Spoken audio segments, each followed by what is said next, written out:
Um,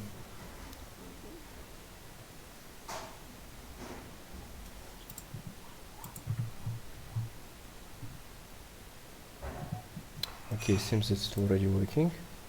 So what I needed to do is just to say everyone hi who is watching us right now.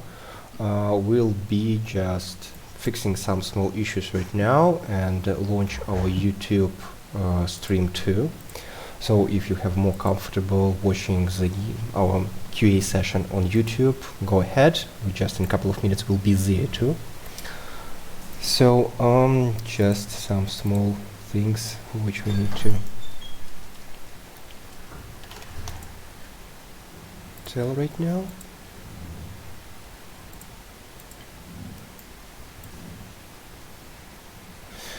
Okay, so the same thing with YouTube. It just takes some time to do it here.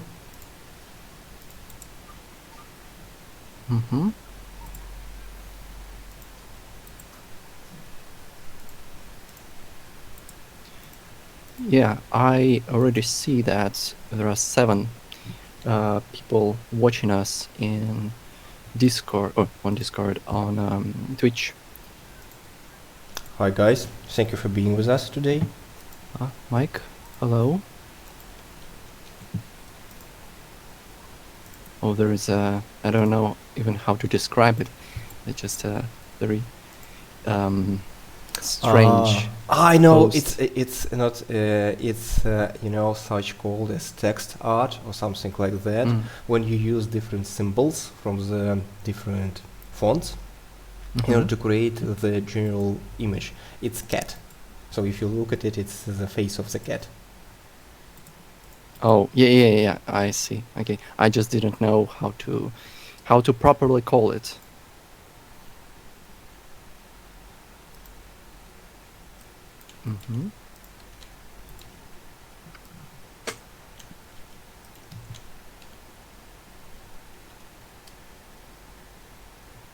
So, yes, seems that we already on YouTube right now. So Alex, could you just have a look at what? Yeah, check that we do have everything fine there too. Because yeah, give me a second, please. okay, I'll drop you the link so it'll be easier to find it.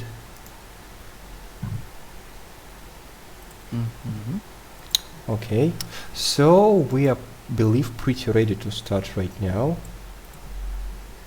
Okay, yeah, it works. Everything works. Okay. Okay. So Mike's Game 01, sorry if I misread the name, says that it's an interesting game we are streaming right now. So it's a quite fresh recorded gameplay of our project Beast Tower. So Mike, if you don't mind, just tell a few words. How did you manage to get to our stream? Do you know anything about Beast Tower already? And feel free to ask any questions if you have any. Okay, so we just been waiting for a couple of minutes before everyone gets here, so we can start answering questions. So Alex, is there anything we just can talk about, maybe tell guys before everyone gets together, like in this famous Overwatch phrase? I don't know. I think we have nothing additional to say. Just guys, if you have any questions, like, go ahead and ask them. And we have a plan for this stream. I mean, the list of questions we have prepared for ourselves. But of course, it's your stream first of all, and any questions you ask will be answered first, and then if we don't have any, we will continue with our own prepared plan for this call, for this stream. Yeah, because you know guys, it's the format where we do communicate with you. It's not just a video where we want to give you some information to show some updates. Of course we do speak about all these things here, but we want to talk to you and to hear you and to know what you want to ask us about. So that's why don't be shy, go ahead, ask you questions, we'll by all means switch to them as soon as we get them, because we need to hear you. So please go ahead. Yes, that's true. Okay. Yeah. I've just Mike says that he comes from Discord. Okay, that's cool that you're following us, because I believe Discord is our maybe most, famous social media where popular. yes, a lots of people there, they just communicating with one another even without the help of community managers. Also, we do have, of course, community managers who talk to people, answer questions, and so on and so after. But Discord, we're really proud of our Discord and how people behave, how people ask questions, and how they help one another. That's why it's cool that you are there already. So Mike is already asking something on Twitch. Alex, don't you mind reading his question, please? Yeah. I just wanted to do it. Like Mike asks, how many different beasts and monsters are there planned for the launch? Okay, so just to answer this question, let's be frank with the term launch or release, because we are developing a PvP multiplayer game. In case of PvP multiplayer game, recently, during last 5-7 years, the word release is already more a marketing term rather than an actual stage of the game development. For example, my favorite example, which I give almost every time people ask this question, is about Fortnite. They were in early access for over a year, and then already at that time they were a top game in the world in terms of sales, in terms of players and coverage, and everyone was already crazy about Fortnite. And only after a year of such a huge success, they called themselves a release. So, as I think, in case of a multiplayer game, the release is the time when almost everyone can play the game without no limits. Whenever you call it alpha, beta, anything like that, it doesn't matter at all. So, but you see, in our understanding then, release means that we make the amount of features, content, and any other things connected with the game according to our desired plan, right? Sorry, guys. So, the release date is not quite a close one. That's why I would rather say about that we want to make as many characters as possible, but to do them well. And currently we have 3 ready characters, 2 raiders, and 1 beast werewolf. That's why also we do have in development a couple other characters. That's why I would be happy if by the release time we would have enough unique characters to cover the whole gaming roster. Right now the game can be played by 8 people. So there are 3 monsters, beasts, and 5 raiders, humans. So I think that we would be somewhere there by the time we call ourselves a release. I believe so. So we do have another questions. Another question, if you have finished answering the first one. Sure. Okay, let's go on. So, are there different objectives to complete when you are playing a raider versus when you are playing as a beast? You see, we do have the, of course, same map where each type of the player participates, and we do have the same objects all the characters interact with. That's why, but they interact with them in a different way. So generally, just to describe the whole idea, to answer your questions, raiders, their main idea is to find special resource which is called Arcana by completing special quests. While they acquire Arcana, they level up and unlock new abilities and upgrade their already unlocked ones. While beasts, they use arcana to increase their sense, the special ability which helps them to detect raiders. So you see a good example of the same object but with different meaning for different character type. If we talk about general gaming rules, then raiders are about exploring the city, the haunted city, gathering arcana, leveling up, competing with other raiders for this precious resource, and by the very end of the game they can either escape by fulfilling a special quest, or they can try to become the last survivor on the map, which is pretty hard, especially taking into account that you would have to face 3 beings at once. In case of beasts, you are more straightforward. You run, you hunt, you fight both beasts and kill raiders. You destroy things, and by the very end, you need to just kill everyone to become the only alpha on the whole map. So that's the general thing. So if you do have some more questions regarding what I have said, or maybe something wasn't clear, please drop a new question in the chat. We'll be happy to answer it. Yeah, I mean, I can probably say a little bit about like objectives, like quests that raider can complete in order to level up. So, for example, we have a few types. Well, of like quests. the rift, which we do have right on the screen. Yes, like the rift. So it's point of the map. There are a few of them. You have to find it first, then you have to capture it, and other raiders and other beasts will see that you have captured this point because of the of this light from the rift that can be seen from anywhere on the map, and other players will try to take it from you, and you, on the other hand, will get some benefits. You will get experience, you will get some healing each second you possess this rift. But after some time, the rift is exhausted, and the only remaining thing is this drop, this big chunk of arcana, and you have to capture it just by approaching it and collecting.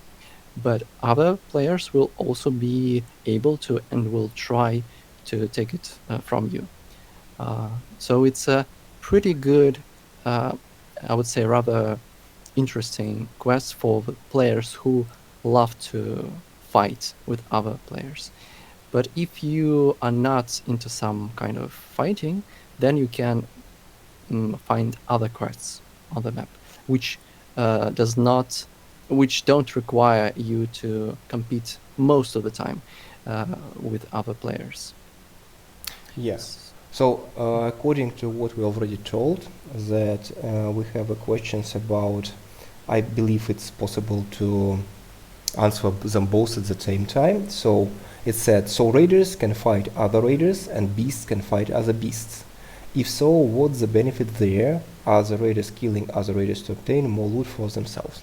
You see, the whole idea is a simple one. As we do have a free-for-all system, that you don't have any allies and you're on your own, that means that each quest which you find as a raider, you would need for yourself in order to get more experience, to unlock more abilities and generally become stronger in order to be able to survive or escape by the very end of the game. So each time you need to fight off some precious point on the map with enough arcana for you to level up, otherwise it will be taken by another raider. That's where the conflict starts. So it's not maybe more about some loot, but it's more about some experience. So you or your rival can get more resources to unlock more skills. Okay, let's just check the questions once more, so I'll be sure that I answered it right. Yeah, so it's not just some kind of competition just in killing. It's a competition in getting more chances to win. That's the idea of all the system. Yeah, I would like to point out that there is no, like, if you play as a raider, there are two ways to win this game. You can either escape, you can escape the map, from the map. You can, like, you are not, it's not mandatory to fight other players. You can fight them and get experience from killing them, but it's not necessary. You can complete quests and escape this way. Or you can kill everyone you see, like, who you can catch, who you Or can, maybe hide one while everyone is killing one another and trying to be the very Yes. last one who'll be the cunningest and the cleverest player on the map to stay away from trouble. Yeah, because it's very unusual for games like Beast Hour. I mean, isometric PvP games, because most of the time you are in the team and you are like together for the one objective.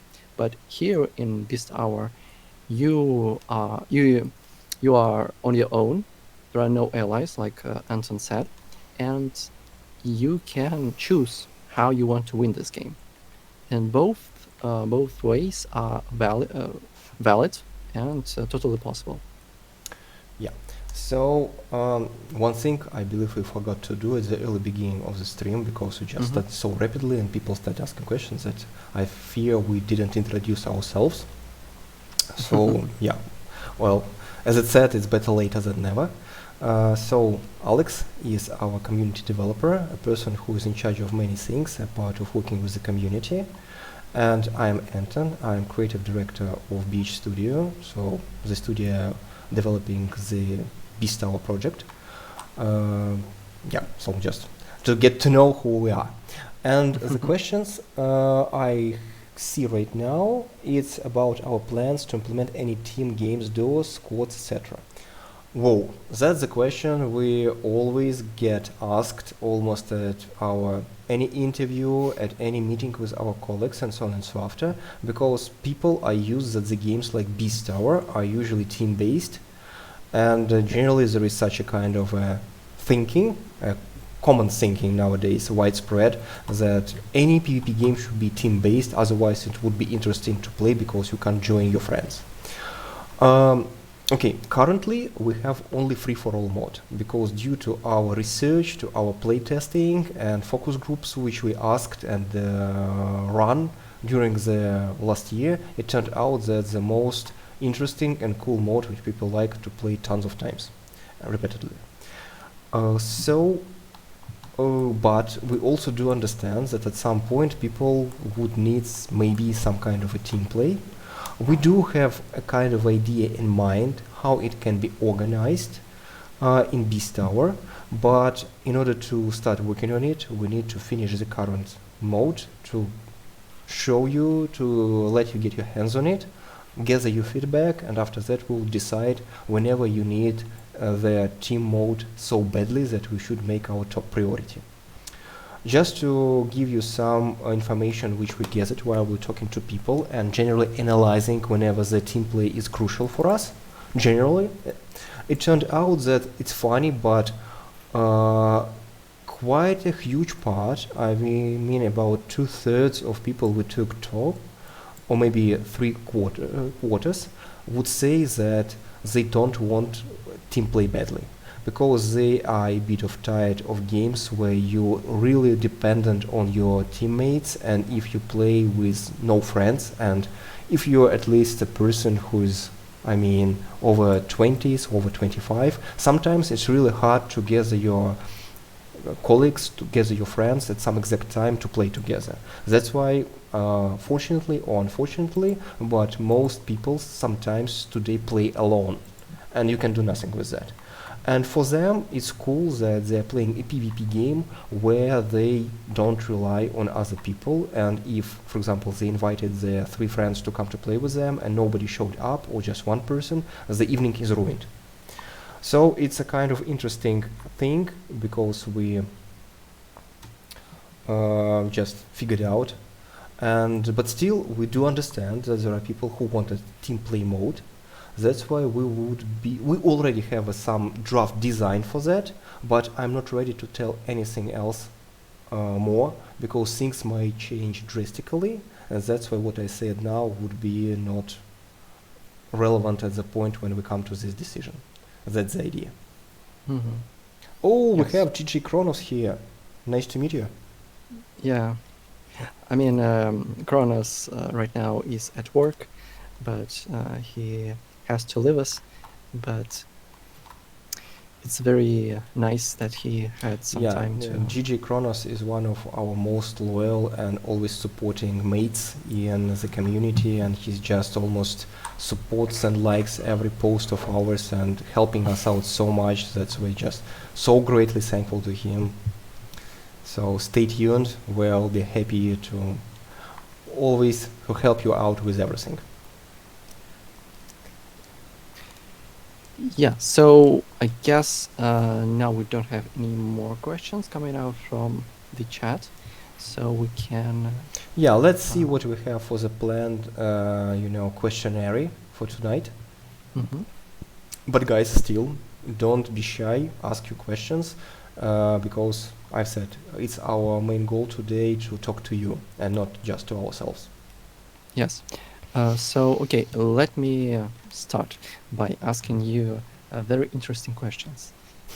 So first question is about our changes of the map.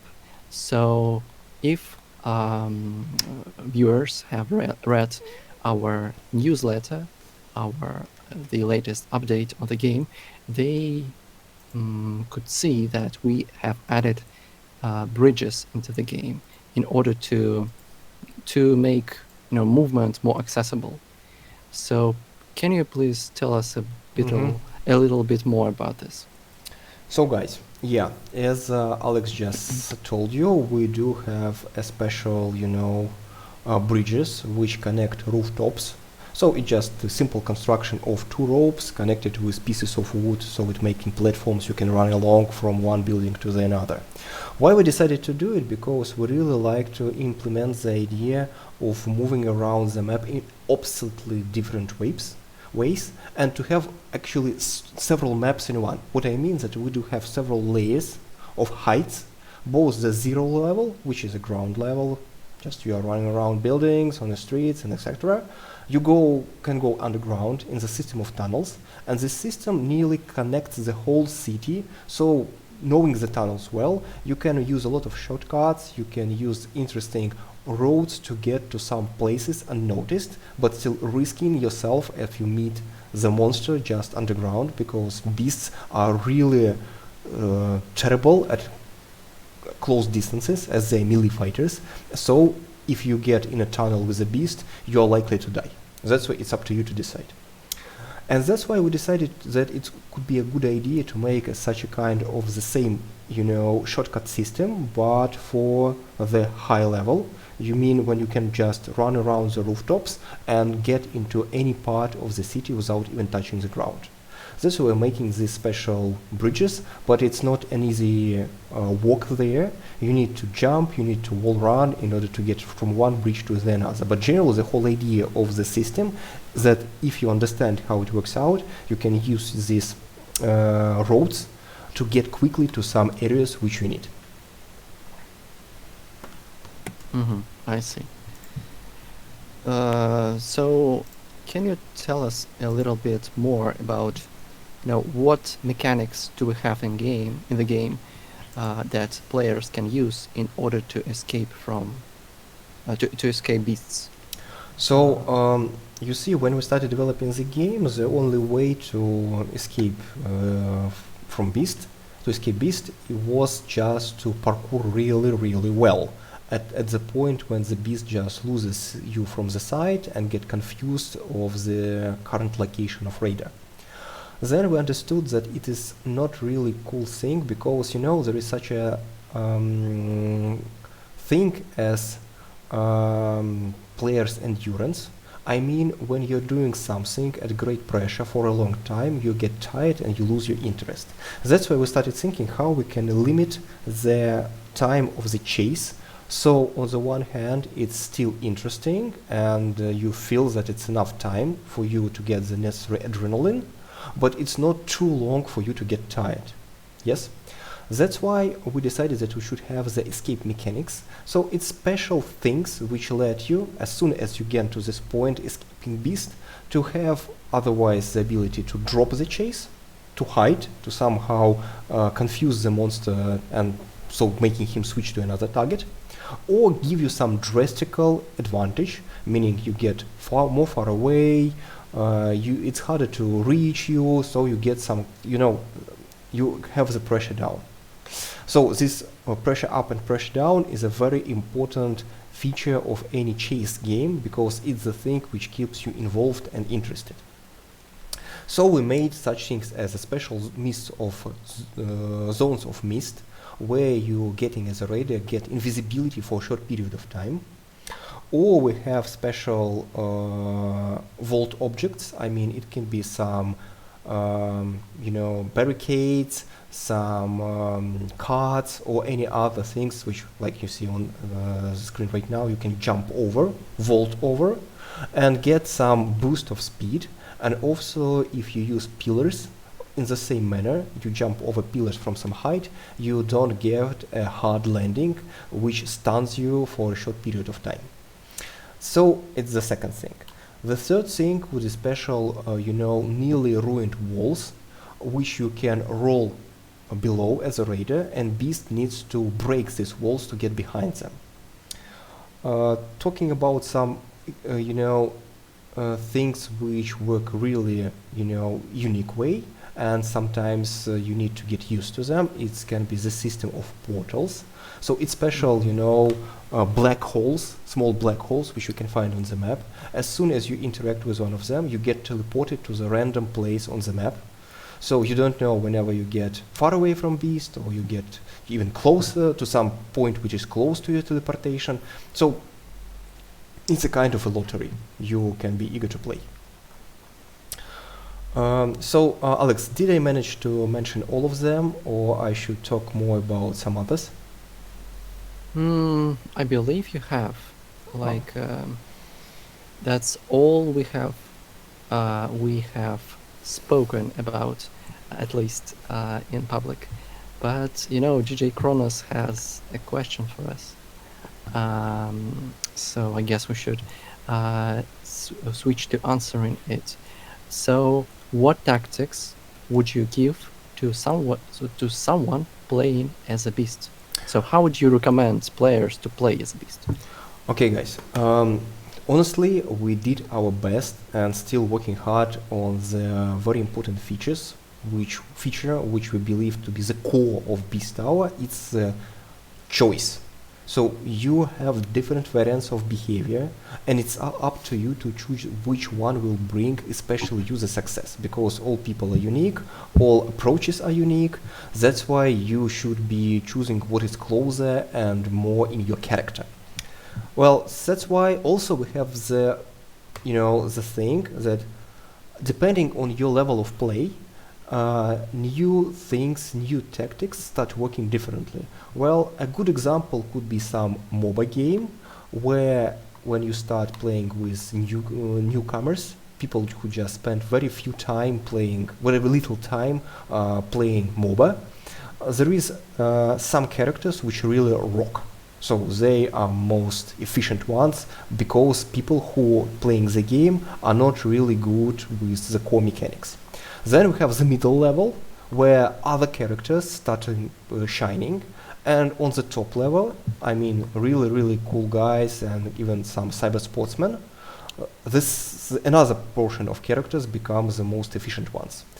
The same thing is with Beast Tower. When you start playing the game as a beast, the main thing we should be doing is to try to charge your hole as soon as possible, and try to spot raider and just chase them out until you kill. So you just attack everything you see, because raiders at that point are not playing really good, they don't know how to fight you back, they may be not really good with parkour, so you just chase and kill and having fun.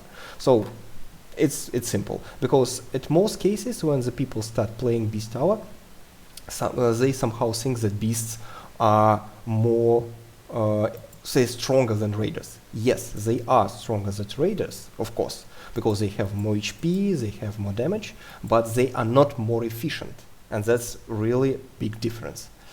And when you play beasts for a longer time, you understand that you should be really careful about just running a trader and just taking out all the damage he or she throws in you, because by the time you get to the clever raider, you can be likely already dead or have very little HP, so the only strategy you can have is just to run away. That's why what I would say is that even playing as beast, behave yourself as a hunter. Think where you can find prey, think whenever to attack it, think whenever you should interfere into fights of other raiders and other beasts. And most important thing which I would point out, especially for beasts, because beasts just are designed to feel themselves really strong and unstoppable, keep an eye on your HP. Yes, because yes, you are unstoppable beast who can kill almost everyone, but there are like at least 2 other beasts on the map apart from you, and you have to always be aware that some other beasts can jump in front of you and, for example, steal your prey, or he will try to capture your part of the map, for example. I mean, we playing as a beast, you have the ability to capture some points on the map, which will give you benefits, and it will be easier for you to track down raiders. Other beasts will try to recapture, to take it from you, and you should also be aware of this and try to protect if you can, of course. Yeah. Also one thing I would add, we have sometimes a thing which we call the terrain. So it's a system when a beast is chasing raider, and at the same time another beast is running after this first monster and just attacking it periodically. So at that point you can easily forget about that somebody is attacking you from the behind, because you're focused on your prey, and by some time you won't even notice how the beast who is chasing you would kill and finish your monster. So that's the thing which you should be also aware of, that you, as Alex said, are not the only hunter on the map, and other hunters can hunt you too. That's the thing. Yes. I mean, that's a pretty special thing, which I haven't seen any other game has that formula, like 3 beasts in one match against 5 raiders. That's not a popular type of game, because nobody actually used that before, and we are here the first one.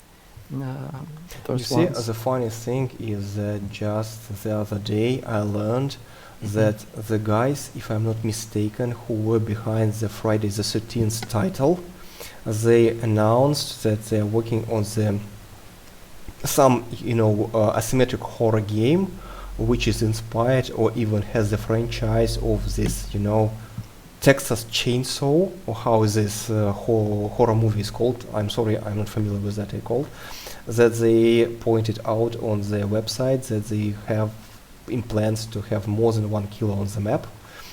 I can't say that they would be stealing our idea, and I'm not sure that they even know about our project, but somehow it's a good sign, meaning that people start already thinking about the fact that it's necessary to somehow bring in new ideas to the table of asymmetric PvP gaming, because currently, unfortunately, as far as we analyzed almost all the at least known titles of asymmetric PvP on the market, that most of the titles are just trying to copy Dead by Daylight franchise, so having their very formula, when we have 1 killer and a team of survivors, in different manners. For example, a good interesting example could be Predator Hunting Grounds, when one player takes the role of the predator, this alien hunter, and 4 others or 5 others are playing as a squad of Marines who are trying to kill this monster and survive.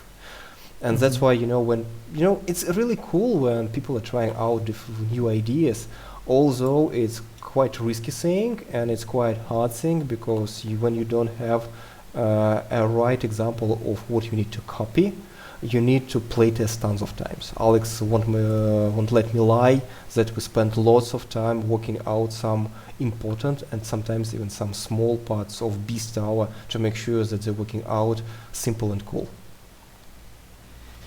Yeah, I mean, we actually spent years trying to get this formula, trying to get this gameplay system that we have right now in order to work very, very nicely and fun.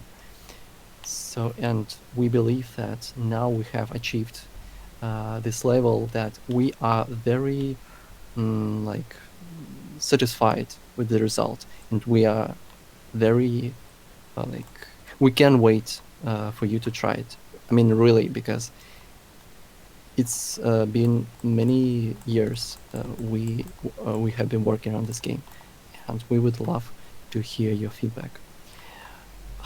We have the question from Kronos TV, if I'm not mispronouncing it.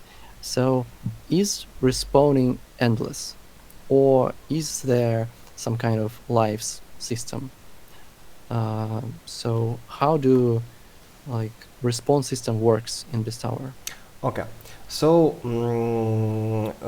first of all, I need to notice that in Beast Tower, when you put the HP of your opponent to a 0 level, you don't kill him or her immediately.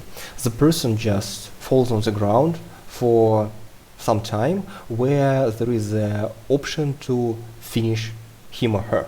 You just come and make the finishing move, which also can be interrupted by other players. So it's the first thing which you should note, because you can see that people are falling down and rising up at some time. Secondly, the game is divided into uneven parts. So around 2/3 of the game you have endless respawns. As after you've been finished, you spend some time as on the respawn, then you return back to the game. It's the same thing both for Raider and for Beast. So you shouldn't be afraid of dying, of making some mistakes, or trying out some new tactics, because if you die you get just kicked out of the game. No, it doesn't work this way.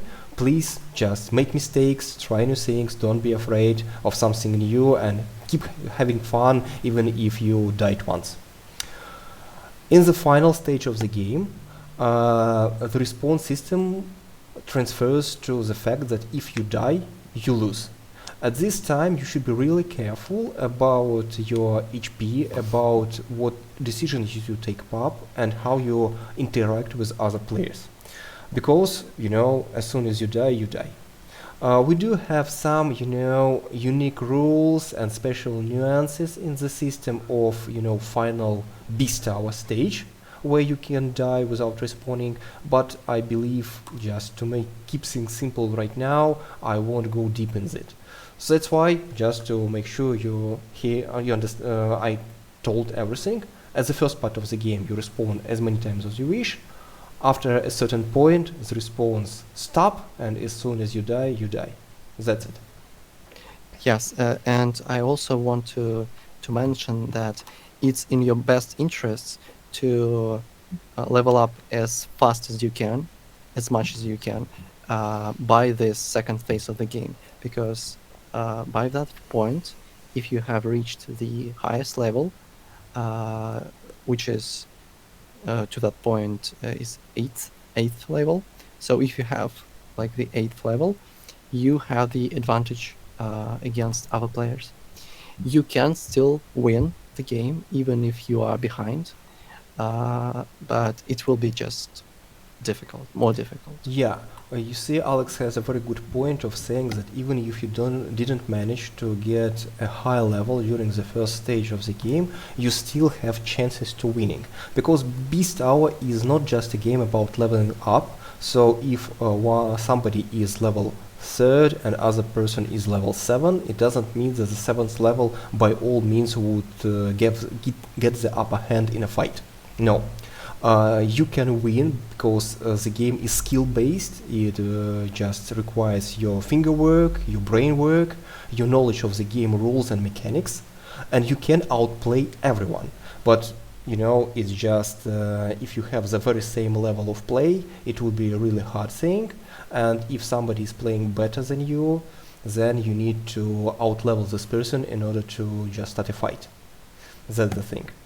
Mm-hmm. We have another question. So this time it's about the routes.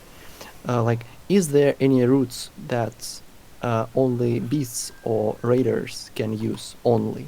So, I mean, it depends only on the character you play as, or all the map is open and accessible to all players, to all characters. You see, I believe that generally speaking, all places which are just designed to be played at, all the rooftops, all the buildings, all the underground is accessible for anyone.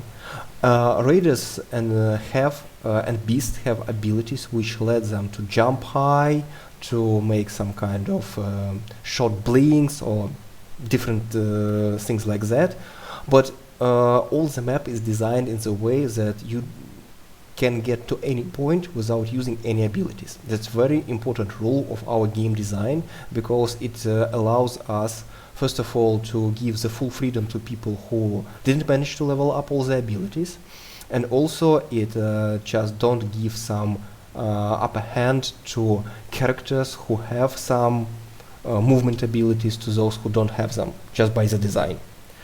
I believe that there are maybe just a couple of huge tubes, some special plant things which go high into the sky, which beasts can climb to a certain level and raiders can't get that high.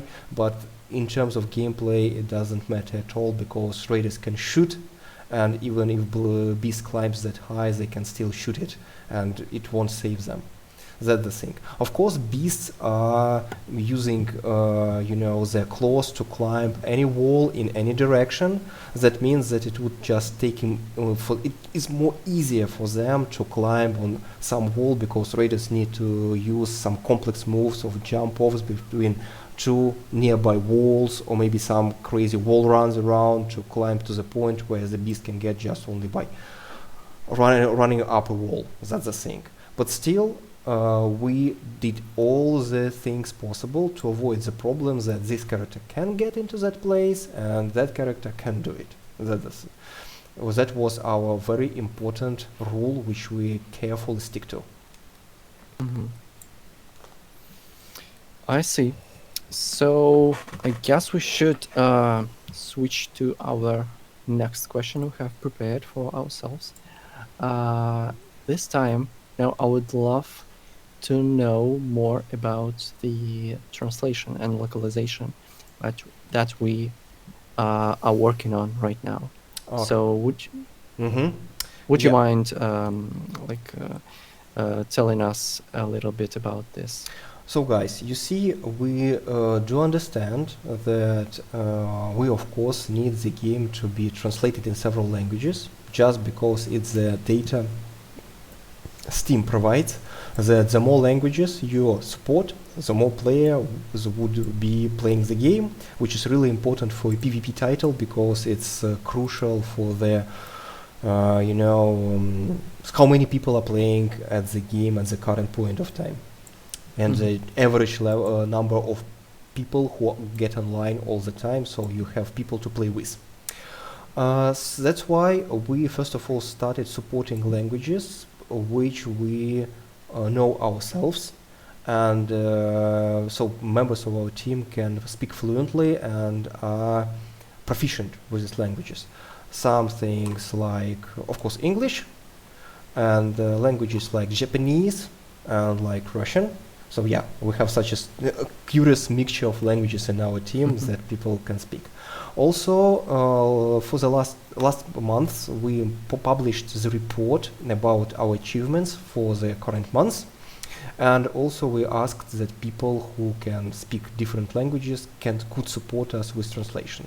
We were surprised when we get a great response, and we already have a person who just did a marvelous job with helping us out with translating the Steam page and the in-game text into French, just as a volunteer for free. It was unbelievable support for our team.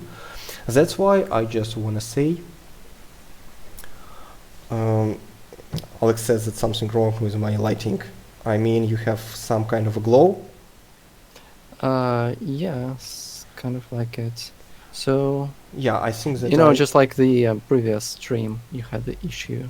Yes, I just can't think I have fixed it, and I believe you'll see it just in several seconds, and please tell me if it's still okay or not. I think it's okay. Yeah. Great. So guys, continuing the talk about localization and translations. If you want to help us out with translating Beast Hour in different languages, we would be more than happy to accept your help.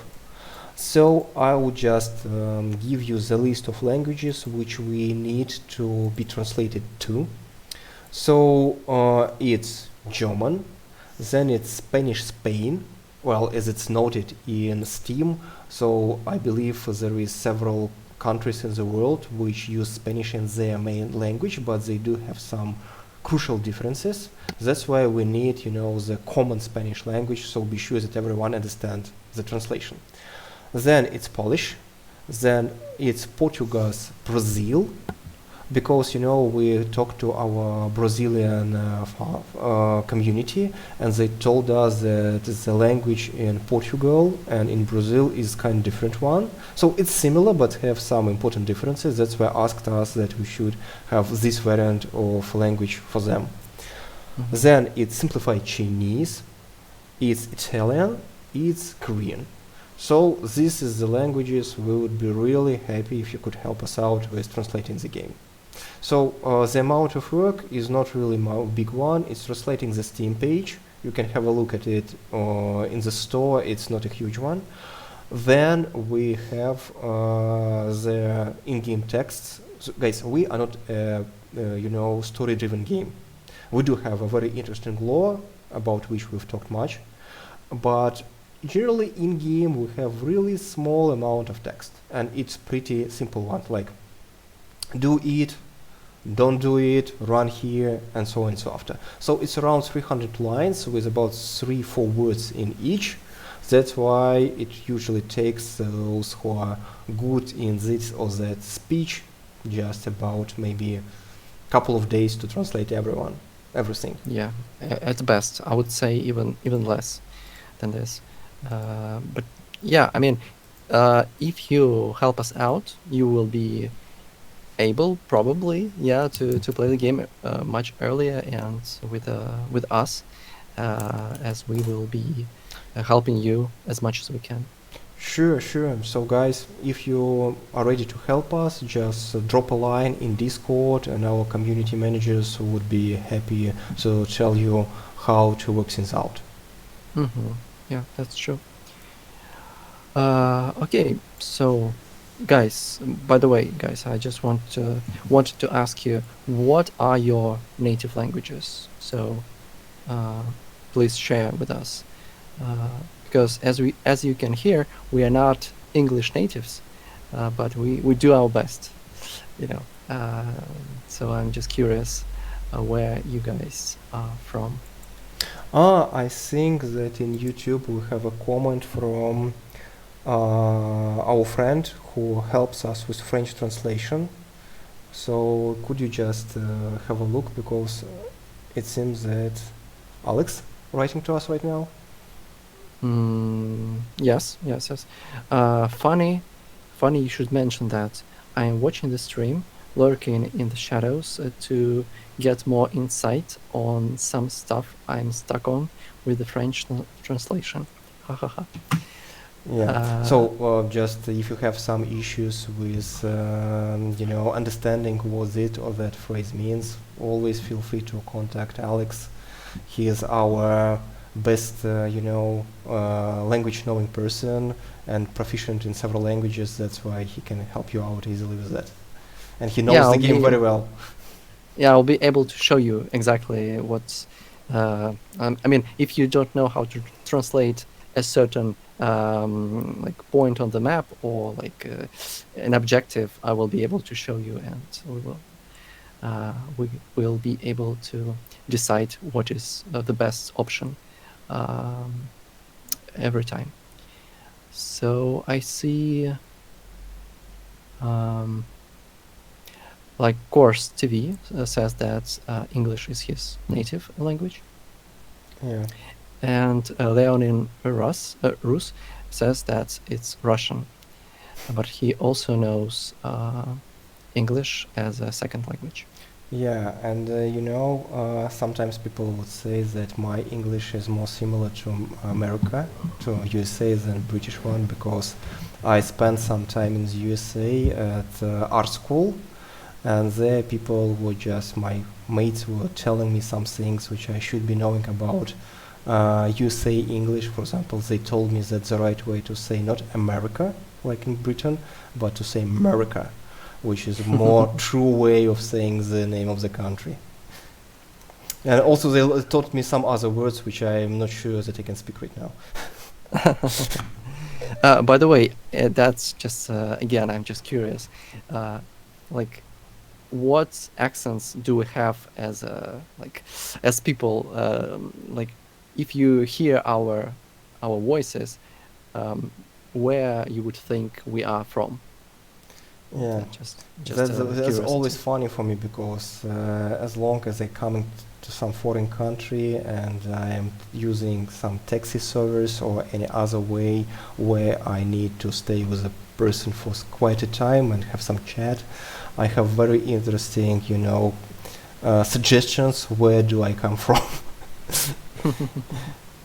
Yeah, I know that my English is far from perfect and I do have some kind of a heavy accent, but somehow people are really making interesting conclusions, which I'm always thinking, what?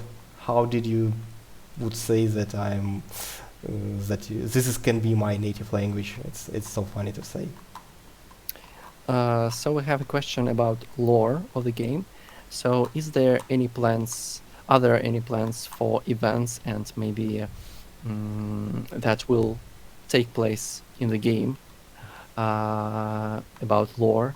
Because as Leonin Rus says, he's very interested in that part of the game. Maybe like League of Legends type of lore and approach to the story of the world. Like, Okay. what do you think? So yeah, we are really in love with our lore, and we consider it to be a pretty solid thing, like a foundation for building the world, the stories, the whole universe, and all the conflicts and motivations behind characters to do this and that things. Because whenever you're building some universe, you should always thinking about not what but why. So why this character, why this nation, why this country, why this creature doing this or that things?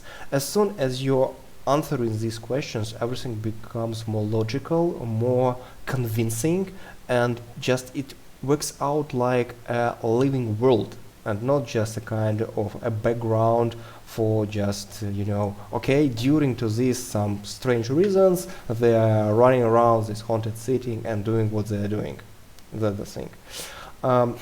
We already have some cool thing about our lore, but we haven't prepared it in English to post for everyone. That's why we would try to do it as soon as possible. Alex already gave me a task to do this, to make this visual thing, but we're so busy now with preparing the closed alpha and having so much work to do in regards of preparing different things. That's why I'm not sure that I'll have time to do it in coming weeks. But we already have everything drawn, everything written, and the only thing we need to do just to sit down and just to collect everything in Photoshop. It would just take time. It's not easy thing to do, but we would do our best to have it ready at some point, so you will be, we're 100% sure that you'll like it. 100% sure. Yeah, funny thing, Course TV says that we sound like German or Austrian guys. That's interesting. Yeah, because that's the thing which we, for example, me personally, often people suggest that I'm from these countries when I talk to, and as I am just a big fan of 90s movies, I mean action movies with action stars like, of course, Sylvester Stallone or Arnold Schwarzenegger. I sometimes feeling myself funny about that because in previous years I used to have a very short hair. That's why when I was speaking and people were saying that I'm from Austria or Germany, I usually thought first thing about the Schwarzenegger. Oh, by the way, we have another question. This time it is about our future characters and future beasts.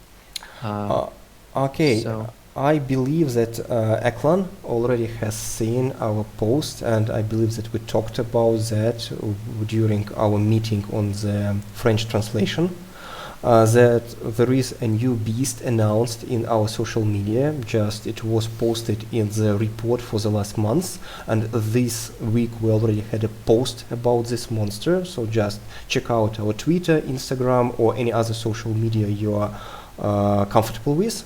So it's a new beast, a vampire, and this vampire would be our next monster introduced into the game.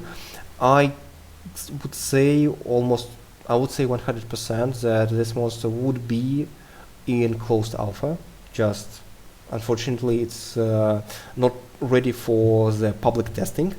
But we're already working on the prototype. We're happy with the prototype. We have a draft model of the character. We have the finished concept art of the character, and we have prototype for most abilities of this beast.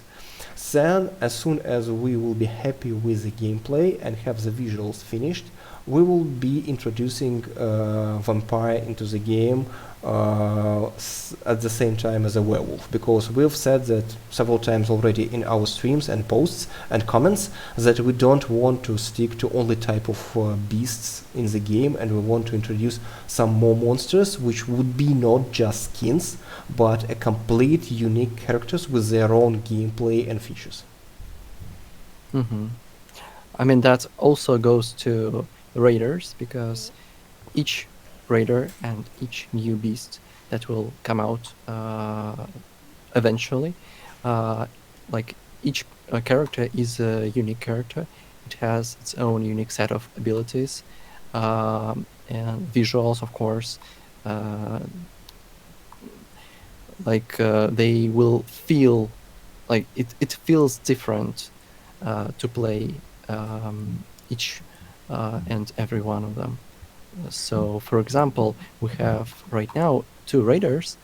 The first raider is his gameplay is pretty straightforward, because you have these electric shots, electric bolts you can shoot, and he has a like blink skill, and also a shield he can protect. He can protect himself from some damage.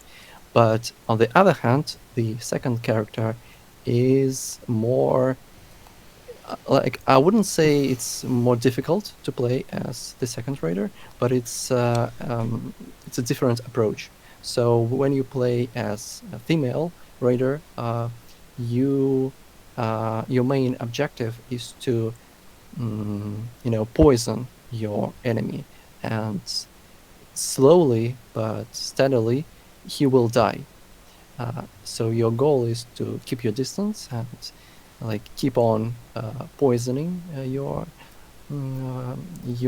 opponents in order to kill them. Also, she has like a double jump.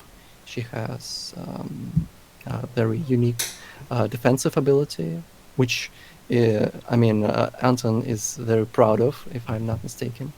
Yeah, we just made a kind of a special state for the character when you get when the incoming damage is reduced, and you generally can't die. So as soon as your health drops to a certain level, it can't go lower. That means you can't die.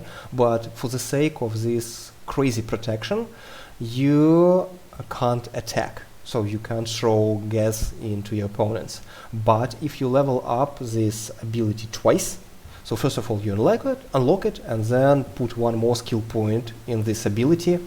During this gas state, you can, by holding the shooting button, you could leave behind yourself the poisonous trail.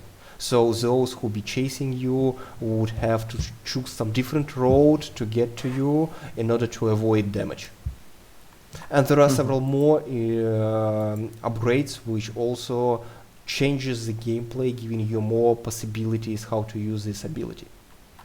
Well, you see, actually we do our best trying to give some unique thing to every character, because we try our best to avoid the upgrades which just improve your stats. So like you have the reduced cooldown, you have the increased time of work, and so things like that. Of course we can't stay from them, because it's what is necessary in order to increase the efficiency of your skill, but we also try to give something interesting, so as soon as you level up, you just feel that you get new mechanics addition to what you already can do with the ability by default.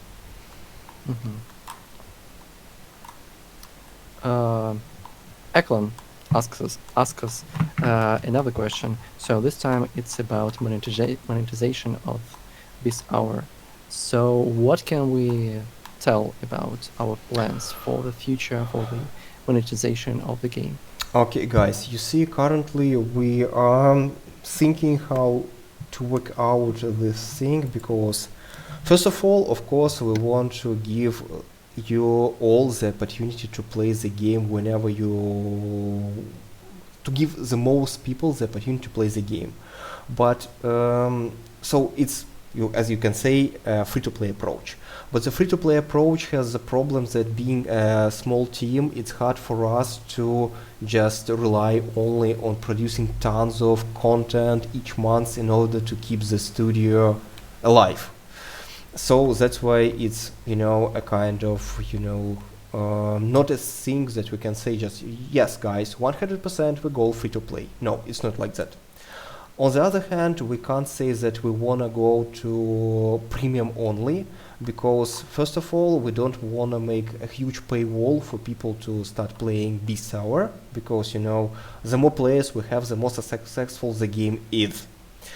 On the other hand, guys, let's be frank, PvP game needs to be the team working every month, even after the release, so it must produce money every given 30 days. So that's why we are currently thinking about how we can combine everything together, what way should we choose in order both to have you comfortable with the monetization system, and at the same time to make it working for us, to support for ourselves, and not to just get crushed and ruined under the amount of work which we need to do in order to just get the necessary money each time. Right now we have Patreon, which I just want to say a few words about right now. So you can support us on Patreon, and this support means tons for us, because even some small amount of money you can just put there would let us solve lots of issues which we are facing right now, because PvP game is not easy thing to develop, and it takes lots of time and effort to do it, and it also, you know, creates tons of cool ideas which we want to implement, but of course we need the resources to do it. So just as I've said, if you have the opportunity to support us on Patreon, we'll be happy with that. If not, don't worry. Every like, every share, every view you give us helps us to achieve success. So thank you for being with us. And also I wanted to mention that if you want to get some lore materials, but Patreon is the best place for you to find more lore materials, because we post more content every month, sometimes even like 2 or 3 times. So feel free to. I mean, again, if you are, if you can, feel free to join us on Patreon. It will be very important. We'll totally appreciate your help there, guys. But still, as I've said, we totally understand that everyone has different conditions. So what we really ask you to do, because it doesn't require anything, just apart from just 1 second of your time, just view our post, press like buttons. If you leave a short comment, it would be just awesome. And if you share our post and tell about our game to your friends, that would really help us out, guys. Honestly, please do it. It's really important for our team to move on. Course TV asks if we are looking for some lore writers or contributors for the game in the future. Well, guys, honestly speaking, of course, what I would be saying right now, it's a very future plans, and but we would like to get to the level when these plans would come true. So actually, Beast Tower, apart from being the game you are seeing on your screens right now, it can be transferred into the franchise, which can be used for everything, because we have a very solid lore base and very solid visuals already. So it can be books, it can be comics books, it can be some movies, it can be some shows, it can be, well, whenever you like, whenever, well, think you can thought about, like Warhammer, and Warhammer can be everywhere, Marvel can be everywhere, and the same thing goes for the Beast Tower. And as soon as we get to the level when we understand that we need to produce comics, stories, some scripts, maybe some more games on this franchise, we would be happy to collaborate and work with people who are really cool in different ways of storytelling. Yes, that's absolutely true. So I guess we should like stick to the plan we have prepared for ourselves. And this time, Anton, I will ask you about maybe about some funny bugs which we had in the game. Do you recall any? Yeah. You see, at some point we started getting questions in our community and different social media. Could you tell us about some funny bugs in the game? Honestly, guys, usually bugs are not fun at all, because you do just working your back out, you're doing things, you're just checking, double checking, and still something is not working. Honestly speaking, it's pretty irritating, really, especially if something happens and not working, you can't understand why it's not working. That's why when we first got this question, we would say that, you see, bugs are not fun at all, guys. But then we started to just, after understanding that people asking this thing, and we started paying attention, it turned out that really some funny things would take place. I can say that once we had giant characters on the map. So for some reason, very big ones, yes. Yeah, so they were just touching the sky with their head. So that you are thinking and seeing a giant raider running around the map, and it was just, what? So well, it was just like some old legends about giants and gods coming to the earth, and it was extremely funny. It was really funny. And then we had some strange things that our vault objects, which you can jump over to get speed, and the beast to just crash the things running through, they started exploding just accidentally, without randomly around the whole map, and it was just you feeling yourself like in the middle of some warfare. You know that everything is exploding and is just lost in this situation. Um, Also, some explosions would just take in the zero coordinates of the map, and you just hearing that some kind of bombing would be there all the time. And we had a funny situation when raiders were interacted with some objects on the map, like capturing arcana points, and they started spinning around themselves like a kind of like crazy, like a Tasmanian devil or Crash Bandicoot, whenever you like, and it's also fun thing. And once we had the situation that werewolf has a special ability of smashing the ground and just knocking up everyone around him. And to some reason, one of the players got looped in this animation, and he was just smashing the ground like Hulk from Avengers, and nobody could approach him because he was just knocking up everyone who is coming, and at some point he was just surrounded by bodies of fallen players who tried to stop him. That was really fun because apart from being such unstoppable player, he couldn't just stop doing it and got stuck in one place. That was also a funny thing, which I can't remember right now. Yeah. That's true. I don't recall any other right now. Maybe there were some very interesting ones, but all of these bugs we are talking about right now, you can actually find them on our social media channels, because we do our best to to capture this moment and to share it with you.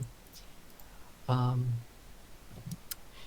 Another question I wanted to ask you is about like the game, as it's a very complex game. It's a very like complicated system, if you will. So how do you think we should approach with tutorials, and should we like go straight with here is a picture of how to do certain thing and a text for this situation, or we should go and make a full video tutorial, or we should make a level or some sort? How do you think? What is the approach we should take? You see, honestly speaking, in order to get people into the game and just to make sure that almost everyone, whenever people are eager to watch the tutorial, to read the tutorial, or play the tutorial, because some people just don't pay attention to tutorial at all. They just jump right into the game and then figuring out things right inside the match. There are also such players. That's why, honestly speaking, we should do everything. Currently, tutorial-wise, we have, the different nodes right inside the game. So you get some clues, some hints, press this thing, this is happening, and so on and so forth. These are small things which usually people neglect, but in fact they really help you out because you notice them without actually paying any attention. It's something like unconscious, attention which you pay to these things. Secondly, inside the game we have a short written tutorial which you can just see by pressing the F1, F2 buttons to check the abilities of the characters and the ways they can be upgraded, and also short images which notes about how to play the game. Thirdly, we do have in our lobby, you can click the tutorial button and get to the YouTube channel of ours, where you can watch short videos about the gameplay and just learn the game basics just watching them.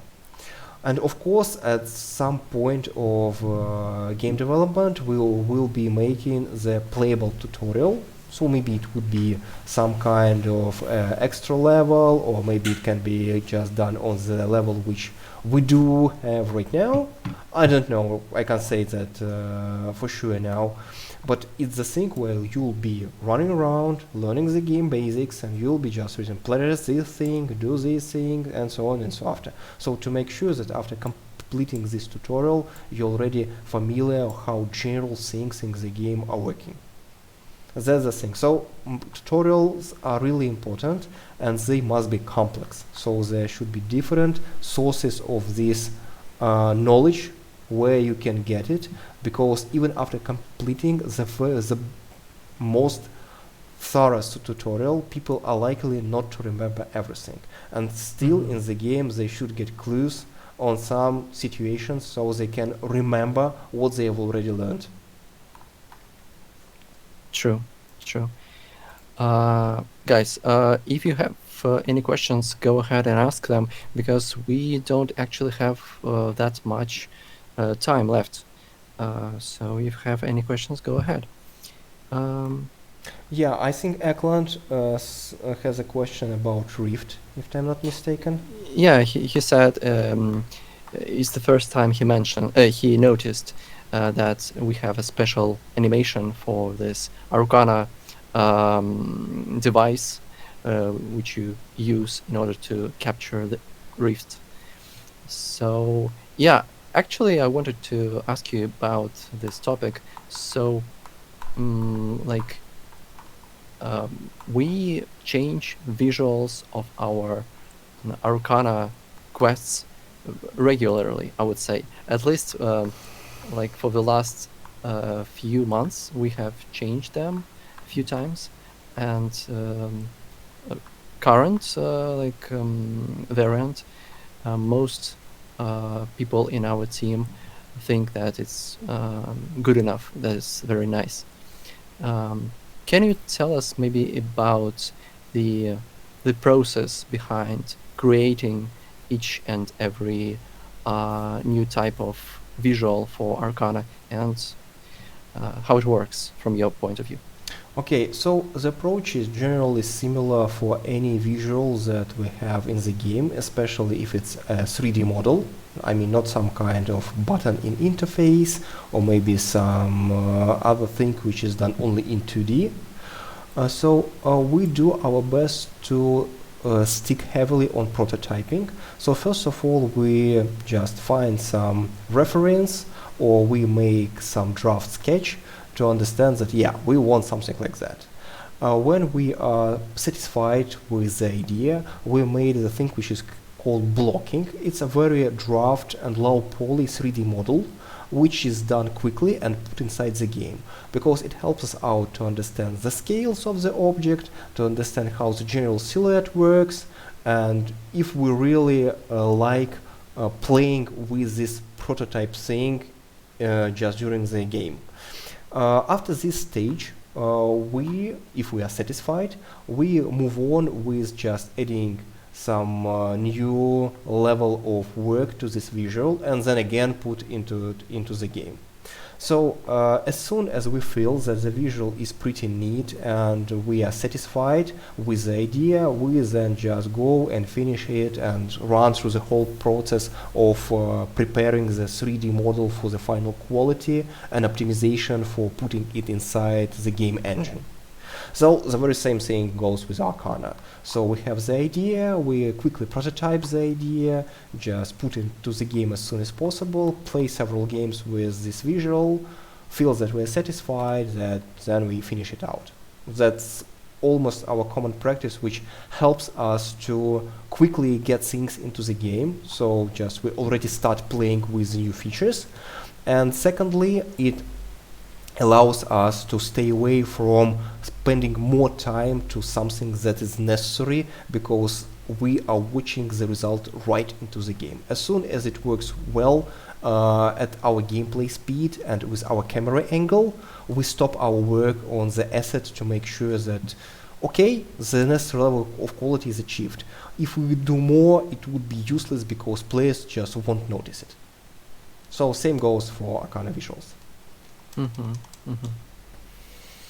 Okay, pretty complex if you ask me, because I actually don't get into this part of the work as a. Well, it may sound complex. It may sound complex, but it's really far easy doing than when you do something from the early beginning to the very end, and only after that put into the game, because you work quickly. You already see the result of your work, which is pretty motivating. And if at some point you figure out some mistakes, you get to these mistakes quickly and you solve them easily, because nothing is more frustrating than spending several days on some new wall, on some new card, or some new lighten, or some even part of the character, and then when everything is finished and done, you put it into the game, feel it doesn't feel well, it has a wrong scale, and this texture, it doesn't fit, or maybe just in not suiting the whole general environment of the game. And it's so frustrating that I believe that it's rather the short iteration steps that you take is far more proficient way of doing things for us. Mm-hmm. That's a very complex answer you just gave us. So, guys, if you ever were curious in that part of work, game development, here you have your answers. So, Anton, do we have any other questions? I believe that I'm just monitoring both our chat windows in Twitch and YouTube, and I don't notice any extra questions which we could be, going through. Mm-hmm. That's why I say that, guys, I appreciate your time, and we already, I think, went over the time which was scheduled. So thank you very much for staying with us for such a long time. Enjoy your day, evening, or whenever time zone you are in right now. So all the best, and we encourage you to visit our social media, see us there, put your questions, put your comments, put your likes, views, shares. As I've said tons of times already during this stream, it's really makes a difference. And also next month we will be having a new QA stream, so please stay tuned and see us next time. Just keep on, stay tuned, because probably, I cannot promise anything, but probably we will have something very special next time we go live, and you guys will know what I am talking about.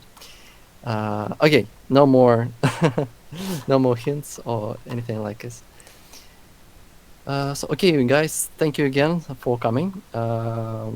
Thank you, Course TV. Thank you, Eklan. Thank you, Leonin, Russ, and all of you guys. Yes, have a wonderful day, and may the beast be with you. Yeah, as we say, the beast will come. So see you guys next time. Have a great time. Thank you for supporting the project.